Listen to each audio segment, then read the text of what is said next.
Moikkelis koikkelis. Täällä ollaan kirjamessuilla. Moi Lea. Moi. Me ollaan Minea-osastolla ja sitten me ollaan niinku tällaisen kirjan asialla. Ja sitten itse asiassa sulla on toinenkin kirja Minealta, eiks niin? Näytä sekin tonne.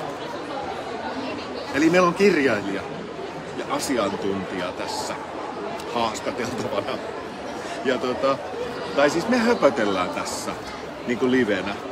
Että oikeastaan haluaisin ottaa pois sen haastattelutermin, että nyt sä saat niinku kohdata pari tämmöistä tyyppiä, jotka juttelee muun muassa yhteisöllisyydestä ja yhteistyöstä työelämän voimavarana. Ja sitten sulla on tää tunnelukutaito, joka mun mielestä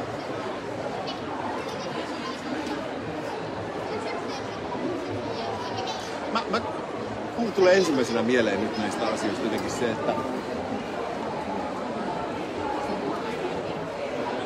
mitä sä ajattelet omien tunteiden lukemisesta? Hyvä kysymys, aika syvään päätyy. Joo. Hypättiin heti.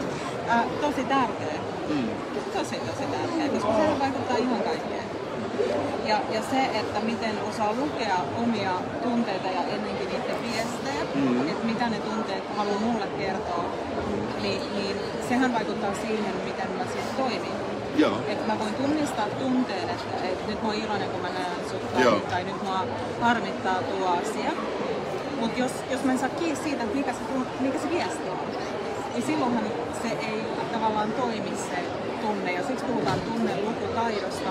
Onko tunne yksi asia, ja sitten se tunne niinku kantaa viestiä, joka on toinen asia? Mä ajattelen niin, että kaikki tunteet syntyy siitä, että joku tarve, mikä meillä on, ja tietenkin itse puhun niin työyhteisökontekstissa, kummassakin kirjassa, niin meillähän on myös työsuhdetarpeita. Meillä on tietyt odotukset työkavereita kohtaan, työnantajaa kohtaan, prosesseja kohtaan. Communication. Okei, elikkä selvä. Tässä oli pieni katkos tässä yhteydessä, niin sen takia vaan tässä tuijottelin sinne kameraan. Niin siis nonviolent communication, kysyin siitä, että onko se tuttu, niin siinä puhutaan justiin tarpeesta. Että tavallaan, että jokaisen tunteet kertoo meille jotenkin siitä, että mikä tarve tässä nyt on joko tyydyttynyt tai tyydyttämättä. Niin, mä pitää tutustua siihen. Niin se on esimerkiksi niinku, esimerkki aika parisuhteesta, että miksi et sä rapsuta mua, kun mä tykkään rapsutuksista, voisi olla tämmönen niinku pyyntö, jonka taustalla itse asiassa, tämä on hyvin henkilökohtainen, tunnustan, anteeksi vaimoseni, niin että miksi se rapsuta mua, kun musta olisi kiva ja näin. Niin sen sijaan, että juuttuu nyt tähän niinku yhteen juttuun, että no rapsuttaisit nyt, no en halua, no rapsuttaisit. Niin entäs jos tunnistaisi sen tarpeen sieltä alta, kun mä se on niinku ihan lyhyesti tutustun väänteeseen. Ja muista se on mielenkiintoinen, että tarve alla on läheisyys. Niin sitten se helpotti mua ihan hirveästi, että mun ei tarvii nyt jankuttaa siitä rapsuttamisesta, kun mä niinku voin todeta, että voidaanko me jollain tavalla harjoittaa sulle sopivalla tavalla läheisyyttä, kun olisi vähän semmoinen tarve. Ja tuossa on mun mielestä hirveän hyvä aasinsilta just tähän yhteisöllisyyteen ja miten me niin työpaikoilla saadaan siitä yhteistyöstä ja yhteisöllisyydestä voimavara. Siellä on erilaisia tarpeita. Mitä isompi tiimi, mitä isompi porukka, mitä isompi organisaatio, sitä enemmän niitä tarpeita Kyllä. on. Ja niistähän ei puhuta. Enkä mä tarkoitakaan sitä, että meillä pitää työpaikoilla olla niin semmoinen terapiakeskus, mutta se, että tunnistaa itse, että mitkä on mun työsuhdetarpeet, vaikka siinä yhteistyössä. Ja enitenhän konflikteja tulee siitä, että kun tässä toisessa kirjassa mä kirjoitan just siitä, että miten niitä työyhteisön konflikteja voitaisiin rakentaa niin, että ne kääntyy luottamusta kasvattavaksi ja vahvistavaksi voimavaroiksi. Jopa konflikteja? Konflikteja. Joo. Eikä niin, että niitä pelätään tai niistä tulee ristiriitoja. Tai ei uskalleta edes sanoa mitä, kun pelätään, että tulee konflikti. Niin, just tämä. Konfliktin pelko on hirveän yleistä. Mutta se, että itse asiassa, jos ajatellaan semmoista työpaikkaa ei olekaan, missä ei olisi konflikteja, aina kun ihmiset on yhdessä, niin aina tulee väärinkäsityksiä, aina tulee tulkintoja. Mutta jos ajatellaan sitä, että olisi semmoinen porukka, jotka niinku aina puhaltaa vaan yhteen hiileen ja on hirveän yksimielisiä, niin hyvin todennäköistä on, että joku ei ole siellä aito ja autenttinen, vaan mukautuu. koska ihmiset ollaan erilaisia. Ja sitten kun siellä syntyy jotain pieniä tarkoittavat justiin niin käsitellä niitä, että no miksi ajatellaan näin eri tavalla ja sallitaan se moniäänisyys. Tai sitten, jos tulee jopa niitä konflikteja ja niitä lähdetään ratkomaan. Niin kun se tehdään arvostavasti, kunnioittavasti ja hyväntuottoisesti, mä haluan jotenkin alleviivata sitä hyväntuottoisuutta, niin se itse asiassa kääntyykin niin, että se luottamus ja avoimuus vaan vahvistuu sen konfliktin kautta verrattuna niihin, missä ei edes ole konflikteja.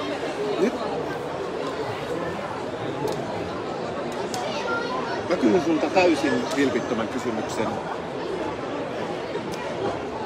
Jos ääripäänä on niin kuin konflikti, joka ehkä ei ole edes hyväntahtoinen, ja sitten toisaalta semmoinen konsensus, että ollaan kaikessa samaa mieltä, niin mitä siellä välillä on? Että onko mahdollista? Onko mun kysymys toisella tavalla esitettynä on se,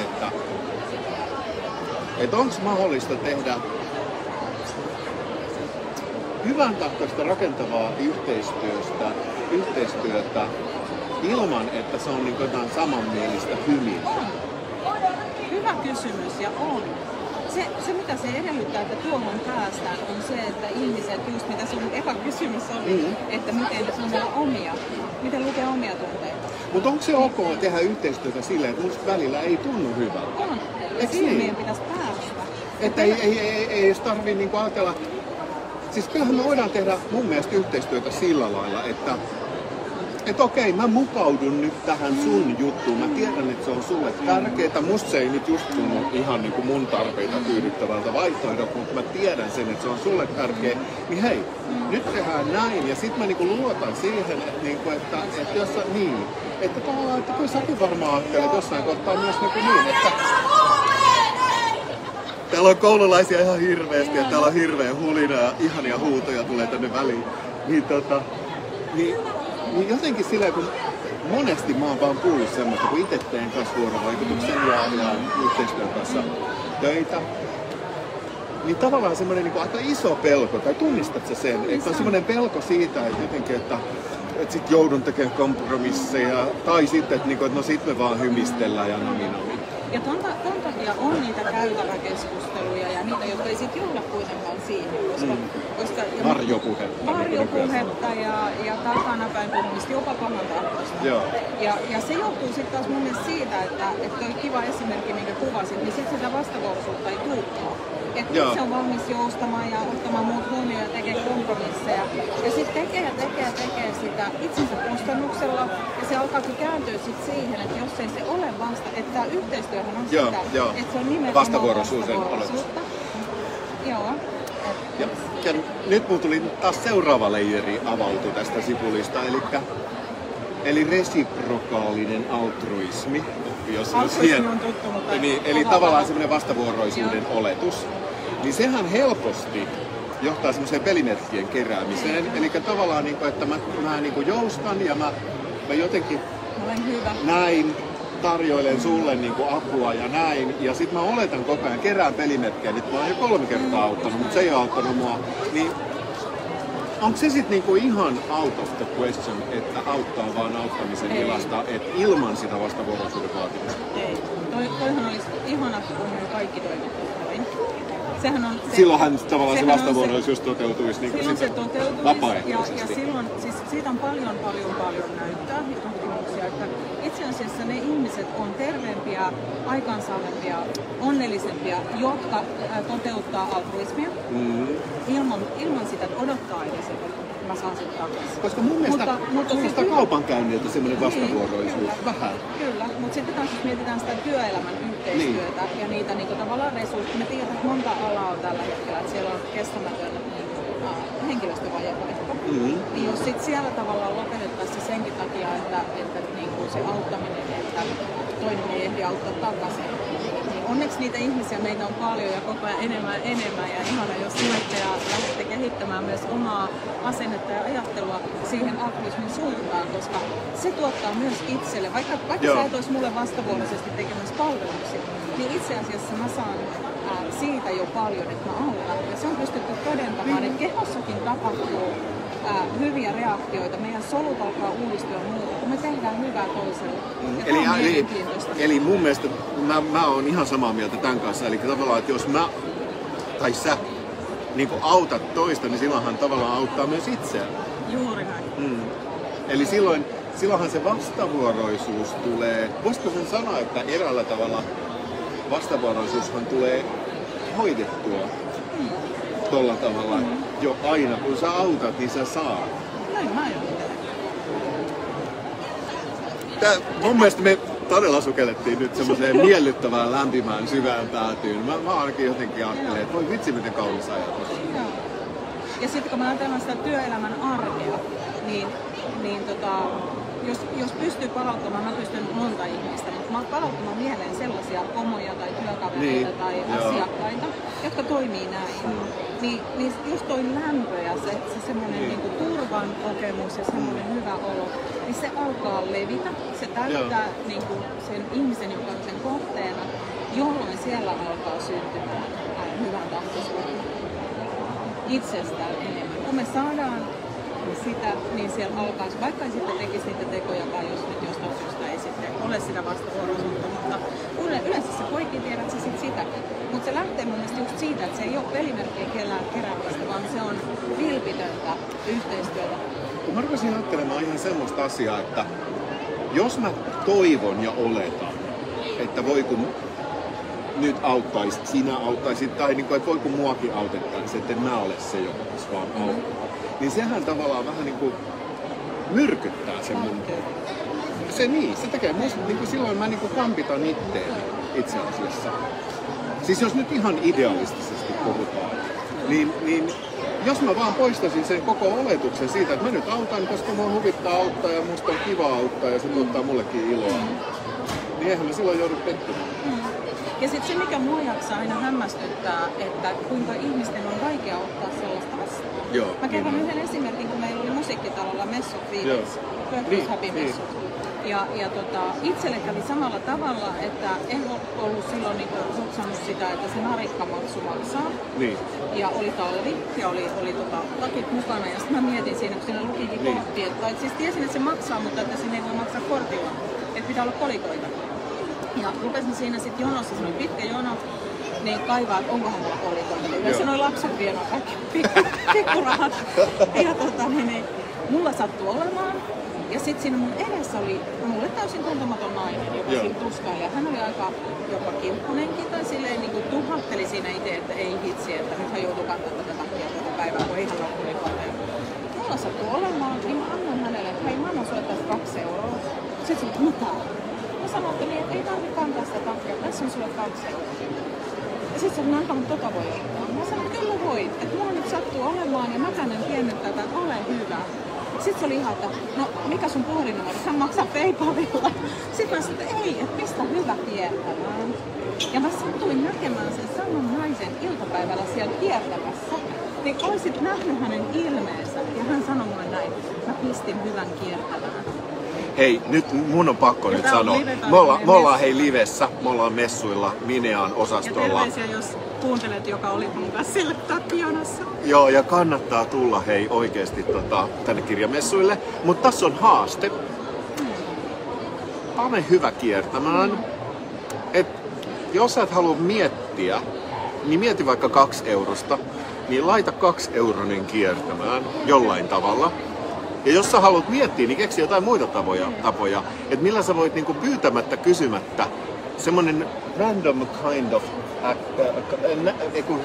act of kindness, niin sehän on ihan liike. Joo. Niin tämmönen niinku, satunnainen hyvätekohaaste, niin teet tänään jotain, tai tällä viikolla, tai ota se tavaksi. Ja sitten mä ehkä vielä palaisin, kiitos ja peukutan tätä ja kertokaa meillekin ideoita lisää, tehdään hyvää. Joo, hei. Mut se, että niinku tavallaan palaan vielä siihen työyhteisöön, että sit jos tää daami ei olisi ottanut vastaan sitä 2 eurosta, niin hän olisi niinku hylännyt niinku tavallaan minut ja mun niinku sen altruismin. Kyllä. Ja sitten mä niinku mietin, koska niitäkin kokemuksia mulla on, ei vastaavista tilanteista, mutta kaikilla meillä on. Et sä haluat vilpittömästi auttaa, mutta toinen ei ota apua vastaan. Mut silloinhan vois kuvitella, että sulle tulee niinku merkityksettömyyden tunne. Niin.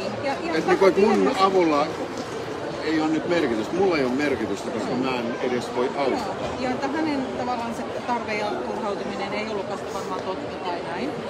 Mutta niin työyhteisön arjessa, niin en mä tiedä näet osa sitä, mutta mä näen tosi paljon, kun mä teen erilaisia valmennuksia ja työnohjauksia tiimeille ja johtoryhmille ja muuta. Ja meidän suomalaisten on jostain syystä hirveän vaikea ottaa apua vastaan tai tunnustaa, että mä en jaksa tai mä en osaa, että kerrotko. Ja sitten tosiaan kun toinen niin sanoisi, että hei mä voin jeesis sun, niin sit ei tarvi. Kyllä mä taas niin musta tuntuu, että me ollaan kansakuntana sairastuttu reippauteen. Eikö? Ja vahvuuteen. Vahvuuteen ja reippauteen. Ja semmoiseen, ja semmoiseen, että hei tunnistatko itse semmoista, että mullehan maksetaan tästä mitä mä oon tekemässä, niin kyllä mun pitää jaksaa ja olla reipas. Ja kyllä mun pitää, että kyllähän tässä mä saan tästä rahaa, niin eihän mä nyt voi tähän apua pyytää. Silloinhan mä saisin ansiottomasti sit mun palkkani, herranjestas. Ja kirjoitan myös tässä siitä, että meidän yhteiskunnassa on vähän liittyy suoraan tuohon mitä sanoit. Mutta kirjoitan siitä, että meillä on arvostettu sitä tehokkuutta ja yksin pärjäämistä ja yksilön tuottavuutta enemmän kuin yhteisöllisyyttä tai sitä vaikka ilmapiiriä tai tunneilmastoa työpaikoilla. Tehokkuus on paljon tärkeämpi. Semmoista yhteistoiminnallista kulttuuria. Niin. Ja itse asiassa, kun kaikki mittarit näyttää, että ne työyhteisöt, joissa on tervettä yhteisöllisyyttä, aitoa hyvinvointia ja myös sitä psykologista turvallisuutta sillä tavalla, että epäkohtia uskalletaan puuttua avoimesti yhdessä, kritisoimatta ja empaattisesti, myötätuntoisesti, niin ne on tuottavampia ja tehokkaita. Niin siellä on vähemmän virheitä, ne saa enemmän aikaan. Siellä on kovilla mittareilla mitattuna paremmat tulokset. Ja tämä on mun mielestä mielenkiintoista, että meidän kannattaa pikkusen pohtia, että miten me rakennetaan semmoinen, että yhteiskunnallisestikin Suomessa työelämä on tuottava ja inhimillistä ja hyvinvoivaa samanaikaisesti, koska ne ei ole joko taivaannoisella. Ja sitten tuossa on vielä, siis tuli kaksi asiaa mieleen. Mua turhauttaa ihan hirveästi, kun on tutkitusti totta monet asiat ollut monta kymmentä vuotta. Siis mua turhauttaa se, että kun se on totta, että nämä asiat on tutkittu. Ja sitten, mutta miksi nämä ei mene käytäntöön, niin se on toinen asia. Ja toinen, mikä mun tuli mieleen, oli se, että okei, mikä sun ajatus on siitä, että tietenkin tässä on nyt meillä jo hirveästi aikaa, mutta edes joku itu siitä, että mitä pitäisi käytännössä muuttua, siis ihmisten käyttäytymisessä, työelämässä, että se yhteisöllisyys lähtisi sieltä nousemaan. Onhan se hyvä, että meillä on jaettu intentio, mutta eihän se riitä. Taas tulee niin paljon mieleen, mutta mikä mun mielestä pitäisi muuttua on se, että jokainen meistä alkaisi tavallaan tutkia sitä, että mitä mun sisällä tapahtuu ja miksi. Joo. Ja sitten meillä olisi se psykologinen, turvallinen työyhteisö, jossa uskaltaa olla aito. Koska mun mielestä aitous on parempi kuin täydellisyys. Virheet. Ja anteeksi, mä jotenkin sille mun vaan synapsit poksuu täällä, kun jotenkin mä ajattelen, että niin, ja tuohon tarvitaan sitten kuitenkin se, että jotta voisi olla aito, että tunnistaisi, mitä musta tapahtuu. Ja taas palataan siihen, että se on semmoinen elämänmittainen työ. Juu. Eli hei, noi kirjat on tosi tärkeitä. Kannattaa hankkia, tuu kirjamessuille. Ja sitten siis VGH, Workers Happy hän on, löytyy ihan googlaamalla. Niin me ollaan kaikki nyt tänään, jotka tässä haastattelusarjassa on ja jotka ollaan kirjoittajia näissä kirjoissa, niin mehän kuulutaan tähän VGH:n asiantuntijaverkostoon. Eli ihan menemällä VGH:n sivuille, jos nämä asiat kiinnostaa ja jos niissä haluaa apuja, niin sieltä voi kuule ihan klikkailla menemään ja tilata meitä valmentamaan ja puhumaan ja auttamaan teitä. Niin, et semmoista tuli mieleen tässä lopuksi. Hei, kiitos ihan hirveästi Lea sulle. Ja kiitos teille, että siellä katselitte ja olitte meidän kanssa. Ja tää hyvä kiertämään haaste. Niin hei, oikeestihan, jos kaikki lähtis tekemään tällaista, panee tällaisia virtuaalisia tai tämmöisiä mikä on kiertokirje? Eikö ennen vanhaa ollut kiertokirjeitä? Niin tämmönen niin kuin toiminnallinen käyttäytymisen keinoin tehty kiertokirja. Tää menee ihan solmuun tää setä sanoissaan. Niin, mutta kuitenkin, että jos hyvää panisi kaikki kiertämään, niin kyllä mun mielestä teoriassa maailmasta tulisi parempi paikka ihan sillä. Ja on tuolle kiertokirjallekin siinä mielessä paikka, että kyllähän se, niin siis vaikka niin kirjoitat, kun sä saisit niin yllättäen lapun multa tai Liialta tai joltain täältä, missä on kirjoitettu, että sinä olet, ja sitten jotain äärimmäisen totuudellista hyvää sinusta. Voi semmoisenkin kiertokirjan laittaa. Hei, tosta on muuten olemassa semmonen harjoite, semmonen, että missä tahansa tiimissä, niin voi semmoisen niinku salaisen kehun kirjoittaa lapulle ja nimettömänä pistää salaisen kehu niin kuin nimeltä mainiten, että Pirjo on siis maailman paras tällainen ja tällainen, tai että mulla tulee Esasta mieleen tää, niin kirjoittaa nimettömiä lappuja mahdollisimman monta muista ihmisistä ja pistää lasipurkkia sekoittaa ja sitten aina nostelee sieltä ja lukee, että ei, Pirjo on saanut tämmöisen kehun ja niin edelleen. Keksikää itse tämmösiä. Mut tää höpötys nyt ei millään lopu, ellei mä painan nappia.